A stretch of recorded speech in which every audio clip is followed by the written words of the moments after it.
Bora falar do cabuloso Jojo, quais são as quentes do Cruzeiro nesta quinta-feira? Vamos falar aqui porque hoje tivemos a entrevista do diretor de futebol do Cruzeiro, o Pedro Martins, né? Ele falou sobre situações do clube, uma entrevista até bastante longa, vários detalhes sobre o planejamento do Cruzeiro, inclusive já pensando na próxima temporada. O Cruzeiro que tem aí uma possibilidade muito grande, né? Praticamente aí 99,67% de chances de acesso, e até a gente conversava ontem, né? Que alguns matemáticos já colocam o Cruzeiro com a possibilidade, Lélio, aí de subir com 59 pontos, né? Porque o rendimento dos times que estão ali abaixo do Cruzeiro, brigando pela quinta colocação, no caso Londrina, que inclusive empatou o último jogo, né? E ele está muito baixo, e mesmo que eles tivessem o rendimento do Cruzeiro atual, eles só chegariam a 59 pontos e o Cruzeiro teria uma campanha melhor do que eles. Então, praticamente caminhado, né, Lélio?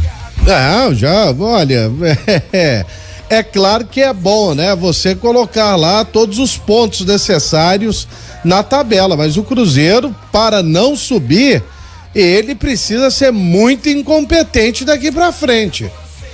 Se você não conseguir ganhar 2 jogos em 14, aí realmente não era pra subir.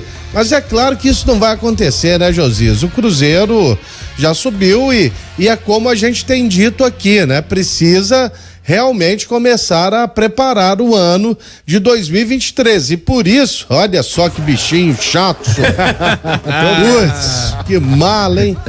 Nossa senhora. Mas é por isso que eu falei, né? Que tava estranhando esse tanto de contratação agora.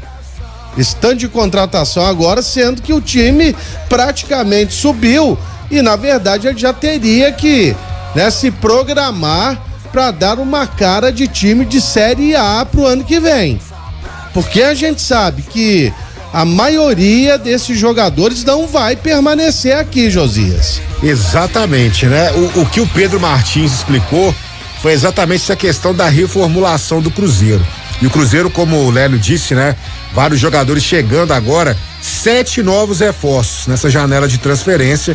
E o Cruzeiro, segundo o Pedro Martins, fez uma economia aí de aproximadamente 14 milhões de reais, maior do que isso, um pouquinho maior, né? 14 milhões e 100 mil reais nos próximos 2 anos, com esta saída de jogadores do elenco principal e também a reformulação nas categorias de base, que era um outro assunto que inclusive nós levantamos a bola aqui durante o Super FC Debate, daquelas saídas, né, de nomes como o Vitinho, que deixou a base.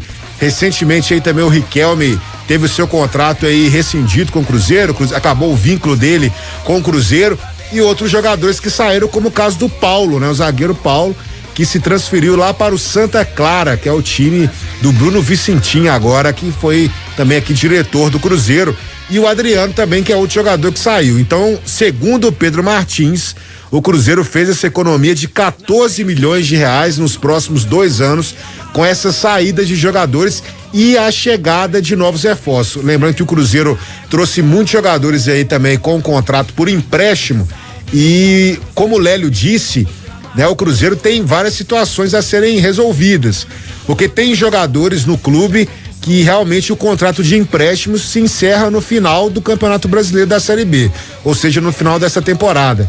Nomes aí como o Chay, por exemplo, né? Que inclusive quando ele veio do Botafogo, né, Lélio, ele disse lá pra rodinha dos jogadores que estavam lá acompanhando a despedida dele, que ele estava vindo aqui só trabalhar um pouco, mas que daqui a pouco ele estaria de volta ao Botafogo, né? Então o Chay já deu já aí o recado. Tem o caso do Zé Ivaldo, né? Que é o jogador que tem o contrato encerrando agora no final do ano. Já. São vários nomes, né, Lélio, que o Cruzeiro vai ter que resolver a situação, mas essa economia, você gostou dessa economia, dessa janela? Porque o Cruzeiro também trouxe jogadores emprestados, mas com contratos longos até o fim de 2023. Eu tô até escrevendo pra coluna de amanhã do Super FC sobre o Paulo Pesolano, né? Que é, sem dúvida alguma, o grande responsável por essa campanha magnífica do Cruzeiro na Série B.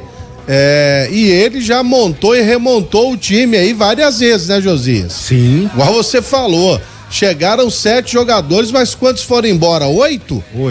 8 jogadores, né? Então, tem uma mão ali, uma mão muito forte do trabalho executado pelo Paulo Pesolano. E a economia, ela era necessária, né? Se o Cruzeiro mantivesse aquele ritmo, né? Das temporadas passadas, sob o comando do Sérgio Santos Rodrigues, cara, o Cruzeiro eu acho que ele nem iria existir no ano que vem, né? Só para lembrar os jogadores que estavam na mira do clube, né? Que chegaram a ser anunciados. Nó. Hein? E mais uma vez, salários altíssimos, né? E que o clube certamente não daria conta de arcar durante toda a temporada.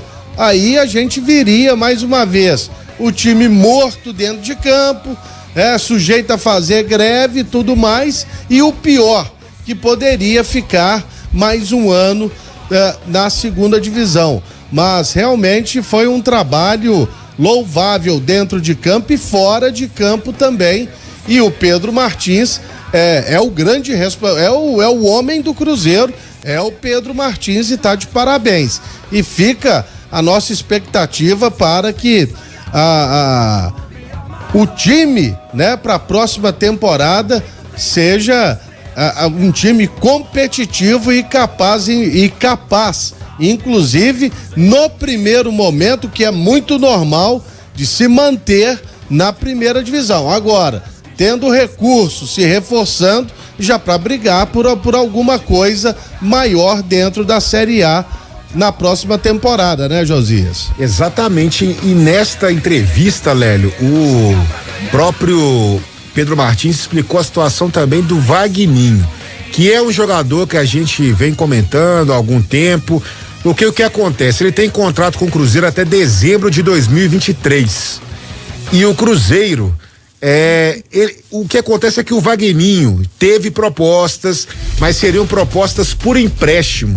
E o jogador, obviamente, ganhando um salário aí razoável no Cruzeiro, já disse que só vai sair do clube se o Cruzeiro rescindir o contrato com ele. Caso não tenha isso, o que o Pedro Martins disse é que o Vagninho está feliz no Cruzeiro e que diz que vai ficar aqui porque quer brigar e retomar o espaço que ele teve lá no início do ano. Foi um espaço curto também, né? Porque depois do jogo contra o América, o negócio desandou de vez. Não sei se o nosso Seabra tá aí na linha, tá? Tá sim. Assim, ô Seabra. Diga lá, Jojo. Vagninho, hein? Continua aí essa história do Vagninho no Cruzeiro e tal. O Vagninho tá numa situação cômoda também, né, Seabra? Não joga, mas o salário tá em dia, então é melhor ficar aqui mesmo, né? E assim, vamos usar aquela, até eu que sou mais bobo, né? Olha, Vagninho teve N oportunidades aí, não mostrou que veio, ao que veio. Não jogou a bola que se esperava dele, porque a gente pouco conhecia dele. Então ele veio com uma expectativa, claro, de mostrar um bom futebol, e não mostrou esse bom futebol, e não pode reclamar que não teve oportunidade. Teve muitas oportunidades, não foi bem, não conseguiu se firmar, não conseguiu mostrar pelo menos pouco, né, de bola para poder pelo menos brigar por uma vaga, tanto que deixou até de ser relacionado aí nos últimos jogos. Olha, a situação do Vagninho é muito cômoda, ele tá com salário, como o Josias disse, ele tá com salário em dia, tá treinando, tá correndo em volta do gramado, mas jogar mesmo, não sei se ele vai ter oportunidade com o Pesolano, não. O Pesolano já deixou claro que, até numa entrevista depois foi aquela entrevista que o Pedro Castro jogou, foi contra o Fluminense, se eu não me engano. Isso. Ele colocou o Pedro Castro e depois ele falou, olha, eu nem queria colocar o Pedro Castro e o Vagninho também, para não prejudicar os jogadores, né? Isso em se tratando de Série B, no caso do Fluminense da Copa do Brasil, porque se fizesse mais de 7 jogos, né? Não poderia mais atuar em outro clube da mesma divisão. Ou seja, deixou bem claro que o Vagninho e o Pedro Castro não estavam mais nos planejamentos. Surpreendentemente, o Pedro Castro acabou voltando à relação, o Vagninho não, né? O Vagninho acabou ficando fora aí mesmo destes jogos do Cruzeiro, e até perguntando aí, levantando essa bola mais uma vez aí pra você, Seabra, o Cruzeiro hoje anunciou também uma novidade pro torcedor, né? Uma caravana do Cruzeiro. O Cruzeiro sempre teve uma marca muito forte de torcedores aí no interior do estado. E o Cruzeiro, mais uma vez, agora o Cruzeiro vai ter um veículo customizado, uma equipe especializada que vai até as cidades do interior mineiro para falar sobre o clube, para trazer aquela interação com o torcedor do interior, que é um torcedor aí que sempre foi muito assíduo, vem aqui pro Mineirão com caravanas. Queria até te perguntar o que você acha dessa iniciativa, porque o Cruzeiro também voltando a fazer uma coisa que ele já fez há algum tempo, né? Chamar o torcedor também do interior. Eu acho muito legal, acho que é uma ótima iniciativa que o Cruzeiro faz aí. O torcedor do interior, como você disse, é um torcedor fiel também, principalmente a turma que não é. Tem gente que fica inviável, né? Assim, de distância. No caso aí de Triângulo Mineiro, o norte de Minas, sul de Minas, para vir para um jogo, bater e voltar, eu não sei, eu acho que fica até inviável, né? Porque realmente é muito longe, é muito chão, né? Minas Gerais é um estado muito grande. Mas essa turma, até não é só região metropolitana, não, a turma um pouco mais longe também. Conheço gente, por exemplo, que é a terra da minha esposa, de Caratinga, que vem para Belo Horizonte, para os jogos de Caratinga, faz bate e volta, e Caratinga é chão, é longe. O pessoal vem, então é legal prestigiar também a turma do interior, né? Não só aqui na capital, o torcedor da capital está acostumado no Independência, no Mineirão, assistir jogos do Cruzeiro, acompanhar treino, visitar a Toca da Raposa e tal. É legal prestigiar a turma do interior também, e como o Lélio disse outro dia também, tivesse que mandar jogos também, não mandar só jogos do Independência ou no Mané Garrincha, como foi sábado passado, mandar jogos do interior também, não só fazer esse trabalho aí de divulgação do clube, mas levar também os jogos para lá, seria bem interessante. Ô Lélio, e uma última aí só pra gente fechar aqui, até te chamando aí também a sua participação, que é um assunto que tá dominando aí também muitos comentários e tal, e eu gostaria de saber a sua opinião, porque o Cruzeiro, até se falou muito nos últimos dias que o Cruzeiro queria contratar aquele menino que fez aquele golaço que viralizou aí no país, ele deu 3 chapéus, né? E depois ele fez o gol, e aí o menino veio aqui pra Toca da Raposa, Davi Luiz, pra conhecer a estrutura do Cruzeiro, né? Mas o que parece é que o menino, né, já tá meio que com o empresário, né? Várias pessoas, vários clubes já estão de olho aí no menino que tem 12 anos, né? Que fez aquele gol e por sorte do destino. Quantos chapéus ele deu, Jojo? 3, isso. Quantos chapéus ele deu? 3 chapéus. Então vai ser o 4º aí agora, né? Pois é, porque falaram que o Cruzeiro já estava fechado já com ele.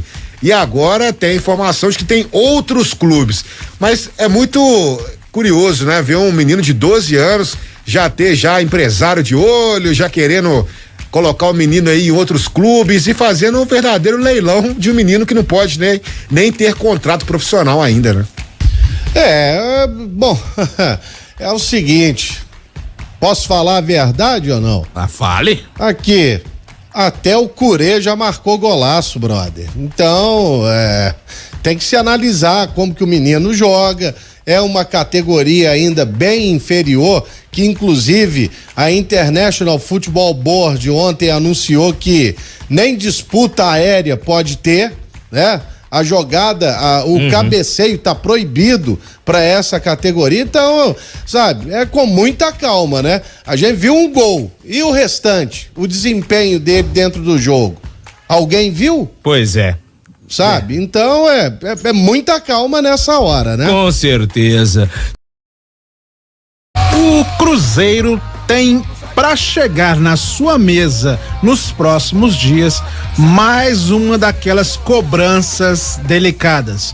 O clube deve receber o carnê de pagamento do Pirâmides do Egito em relação ainda à contratação do meia Rodriguinho lá em 2019. Em valores atualizados, seriam cerca de 31 milhões de reais que a Raposa terá que pagar. O clube, na época da contratação, foi 6 milhões de dólares. Cruzeiro pagou apenas uma primeira parcela de $1 milhão. O negócio foi dividido depois em mais 4 parcelas de $500 mil, uma outra parcela de $1 milhão, só que o Cruzeiro não quitou nenhuma dessas parcelas. Como consequência, o Pirâmides entrou com uma ação na FIFA e o Cruzeiro está sendo cobrado.